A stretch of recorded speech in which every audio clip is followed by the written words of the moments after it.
Hello दोस्तों, कैसे हैं आप सब। मैं हूं प्रणव और आप देख रहे हैं हमारा चैनल स्टडी 16 पर आज हम लोग देखेंगे एमपी सिविल जज प्रीलिम्स एग्जाम 2021 के लिए टेस्ट सीरीज। तो करते हैं वीडियो को शुरू। सबसे पहला क्वेश्चन है कि वोट देने की आयु 21 वर्ष से घटाकर 18 वर्ष कब की गई। जी हाँ दोस्तों, पहले आपके लिए जो वोट देते थे उसकी आयु थी 21 ईयर, अब उसको 18 ईयर कर दिया गया था। और कब कर दिया गया था यह क्वेश्चन पूछा जाता है, या किस कॉन्स्टिट्यूशनल अमेंडमेंट एक्ट के तहत यह किया गया था, या पीएससी लेवल एग्जामों में यह पूछा जाता है कि जब वोट देने की आयु 21 वर्ष से घटाकर 18 वर्ष की गई तो उस समय भारत के प्रधानमंत्री कौन थे। तो जो वोट देने की आयु 21 वर्ष से 18 वर्ष की गई थी, तो यह कॉन्स्टिट्यूशन में अमेंडमेंट हुआ था और यह कॉन्स्टिट्यूशनल अमेंडमेंट था 61th कॉन्स्टिट्यूशनल अमेंडमेंट एक्ट, और यह हुआ था 1988 में और यह लागू हुआ था 1989 में। और उस समय भारत के प्रधानमंत्री थे राजीव गांधी। तो यह क्वेश्चन पूछा जाता है। इसके बाद देखते हैं नेक्स्ट क्वेश्चन। नेक्स्ट क्वेश्चन है कि राज्य की कार्यपालिका शक्ति किस में निहित होती है। तो जो संघ है या यूनियन है या आप सेंटर कह सकते हैं, उसकी जो कार्यपालिका शक्ति या एग्जीक्यूटिव पावर होते हैं वो केंद्र के राष्ट्रपति के पास होते हैं, जबकि राज्य की कार्यपालिका शक्ति राज्यपाल में निहित होती है। तो इसका राइट आंसर रहेगा राज्यपाल या governor of the state. Next question है कि राज्यपाल की नियुक्ति कौन करता है। तो राज्यपाल या गवर्नर की नियुक्ति राष्ट्रपति करते हैं, और अभी भारत के राष्ट्रपति हैं रामनाथ कोविंद। और भारत के पहले राष्ट्रपति कौन थे, तो डॉक्टर राजेंद्र प्रसाद थे। यह क्वेश्चन भी कभी कभार पूछा जाता है। नेक्स्ट क्वेश्चन है कि राज्यपाल अपना त्यागपत्र किसे देते हैं। तो जो राज्यपाल हैं वो अपना त्यागपत्र राष्ट्रपति को देते हैं। राज्यपाल को नियुक्त भी राष्ट्रपति करते हैं और राज्यपाल अपना त्यागपत्र भी राष्ट्रपति को देते हैं। नेक्स्ट क्वेश्चन है कि राज्यपाल को शपथ कौन दिलाता है। तो राज्यपाल को नियुक्त तो राष्ट्रपति करते हैं, लेकिन राज्यपाल को शपथ हाई कोर्ट के चीफ जस्टिस यानी उच्च न्यायालय के चीफ जस्टिस उन्हें शपथ राज्यपाल को शपथ दिलवाते हैं। नेक्स्ट क्वेश्चन है कि राज्यपाल बनने के लिए कम से कम आयु सीमा कितनी है। तो राज्यपाल बनने के लिए कम से कम आयु सीमा है 35 वर्ष।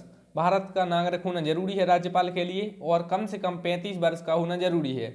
यह एसेंशियल रिक्वायरमेंट है अगर आपके लिए राज्यपाल के लिए यह पूछा जाता है। तो 35 वर्ष और भारत का नागरिक। राज्यपाल को नियुक्त कौन करता है, तो राष्ट्रपति राज्यपाल को नियुक्त करता है। नेक्स्ट क्वेश्चन है कि राष्ट्रपति और राज्यपाल की क्षमादान की शक्ति किस अनुच्छेद में है। तो राष्ट्रपति की जो क्षमादान की शक्ति है वो आर्टिकल 72 में है, यानी अनुच्छेद 72 में है, और राज्यपाल की जो क्षमादान की शक्ति है वो 161 आर्टिकल में है। तो राष्ट्रपति की क्षमादान की शक्ति आर्टिकल 72 में है, और राष्ट्रपति की जो पार्डनिंग पावर है, सिर्फ इंग्लिश में पार्डनिंग पावर कहते हैं। So the pardoning power of the president is in article 72 and the pardoning power of governor is in article 161। अब देखते हैं नेक्स्ट क्वेश्चन। नेक्स्ट क्वेश्चन है राज्य का महाअधिवक्ता संविधान के किस अनुच्छेद में बताया गया है। तो राज्य का जो महाअधिवक्ता है इसे शायद एडवोकेट जनरल कहते हैं, या एडवोकेट जनरल शायद इसको कहते हैं। तो राज्य का महाअधिवक्ता संविधान के 165 अनुच्छेद में बताया गया है। 165वां जो अनुच्छेद है संविधान का, उसमें राज्य के महाअधिवक्ता के बारे में बताया गया है। नेक्स्ट क्वेश्चन है कि महाअधिवक्ता को कौन नियुक्त करता है। तो जो महाअधिवक्ता है उसे राज्य में रहता है महाअधिवक्ता, तो राज्य में जो भी रहेगा तो उसे जनरली राज्यपाल नियुक्त करते हैं। तो महाअधिवक्ता को भी राज्यपाल नियुक्त करते हैं। नेक्स्ट क्वेश्चन है कि पंचायत संविधान के किस भाग में है। यह क्वेश्चन कई बार पूछा जा चुका है कि पंचायत संविधान के किस भाग में है। तो पंचायत संविधान के भाग 9 में है, या पार्ट 9 में, पार्ट 9 में पंचायत का प्रोविजन है कॉन्स्टिट्यूशन में। नेक्स्ट क्वेश्चन है संविधान में भाग 9 कब जोड़ा गया। Part 9 of the is added in which year. So अब हम देखते हैं 73rd कॉन्स्टिट्यूशनल अमेंडमेंट 92, मतलब यह भाग 9 जोड़ा गया। इसके बाद देखते हैं हम लोग नेक्स्ट क्वेश्चन। नेक्स्ट है संविधान में कब जोड़ी गई। तो जो 9 में है या भाग 9 में है, और जो नगर पालिका है वो भाग 9A में है, मतलब 9A में नगर पालिका का प्रोविजन है, और यह भी 1992 में जोड़ी गई थी। और लेकिन यह कॉन्स्टिट्यूशनल अमेंडमेंट था 74th कॉन्स्टिट्यूशनल अमेंडमेंट, मतलब 74वां संविधान संशोधन। और एक क्वेश्चन यह भी बन सकता है कि भारत के संविधान में अभी तक कितने संशोधन हो चुके हैं। तो भारत के संविधान में अभी तक 104 संशोधन हो चुके हैं। और एक क्वेश्चन यह बन सकता है कि भारत के संविधान में पहला संशोधन कब हुआ था।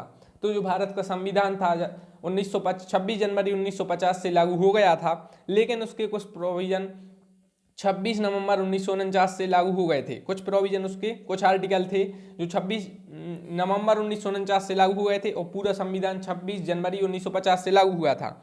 और उसके बाद जो पहला अमेंडमेंट हुआ था वो 1951 में हुआ था। जो 9th शेड्यूल है आपके कॉन्स्टिट्यूशन में, वो हमारे कॉन्स्टिट्यूशन में वो 1951 में जोड़ी गई, वो फर्स्ट कॉन्स्टिट्यूशनल अमेंडमेंट से ही जोड़ी गई थी। और अभी तक जो संविधान संशोधन देश में हो चुके हैं वो 104 संविधान संशोधन हो चुके हैं। नेक्स्ट है वित्त आयोग संविधान के किस अनुच्छेद में है। और वित्त आयोग से यह क्वेश्चन बनता है कि क्या वित्त आयोग एक संविधानेतर निकाय है। तो वित्त आयोग एक संविधानेतर निकाय है, मतलब इसका संविधान में प्रोविजन है वित्त आयोग का, और यह है आर्टिकल 280 में, मतलब संविधान के 280वें अनुच्छेद में वित्त आयोग के बारे में जिक्र किया गया है। और अभी वित्त आयोग 15वां वित्त आयोग बनाया गया है। तो यह क्वेश्चन पूछा जा सकता है कि 15वें वित्त आयोग के चेयरमैन कौन है, क्योंकि यह क्वेश्चन काफी पूछा जा रहा है। अगर आप पीएससी लेवल के एग्जाम देखेंगे या आप एसएससी लेवल के एग्जाम देखेंगे तो यह क्वेश्चन पूछा जा रहा है कि 15वें वित्त आयोग के अध्यक्ष कौन है, या who was the chairman of the 15th finance commission. और एक क्वेश्चन यह पूछा जा सकता है कि 15वां वित्त आयोग कब से कब तक रहेगा। तो ये 2021 से लेकर 2026 तक अपनी अनुशंसाएं देगा। तो 15वें वित्त आयोग के जो अध्यक्ष हैं वो एन के सिंह हैं। जी हाँ दोस्तों, एन के सिंह 15वें वित्त आयोग के अध्यक्ष हैं। और एक क्वेश्चन यह बन सकता है जो लॉ कमीशन है विधि आयोग, क्या वो संविधानेतर निकाय है। तो नहीं, लॉ कमीशन है जो विधि आयोग वो संविधानेतर निकाय नहीं है, लेकिन जो वित्त आयोग है वो संविधानेतर निकाय है।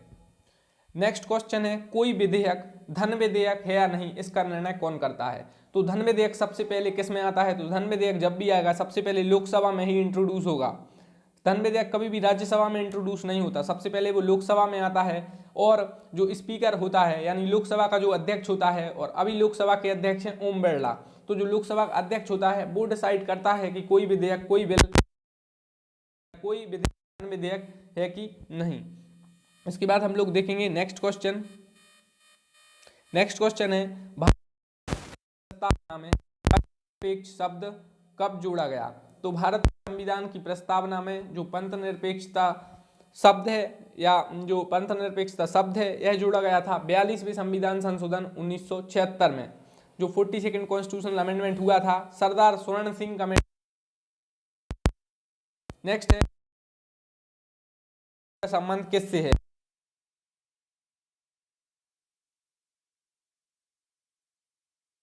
संविधान लागू हुआ था उस समय 8 अनुसूची थी। तो जो 7वीं अनुसूची है इसमें 3 लिस्ट का वर्णन है। पहली है यूनियन स्टेट लिस्ट, जिसमें लिस्ट, इसके बाद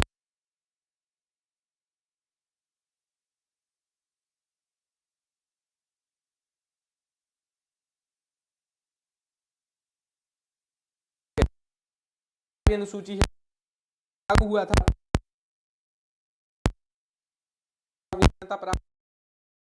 भाषाओं को है।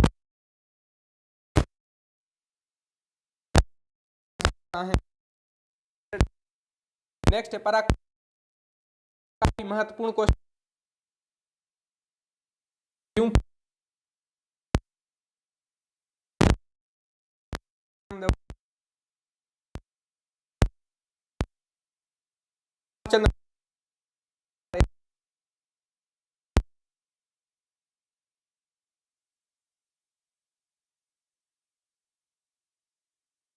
जनवरी को से पूछा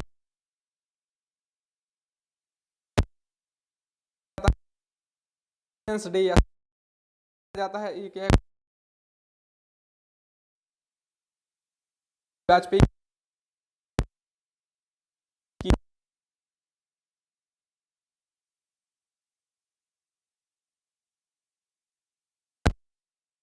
भारतीय दंड संहिता में राजद्रोह का प्रोविजन है, वह काफी चर्चा में, इसलिए इससे क्वेश्चन पूछा जाता है।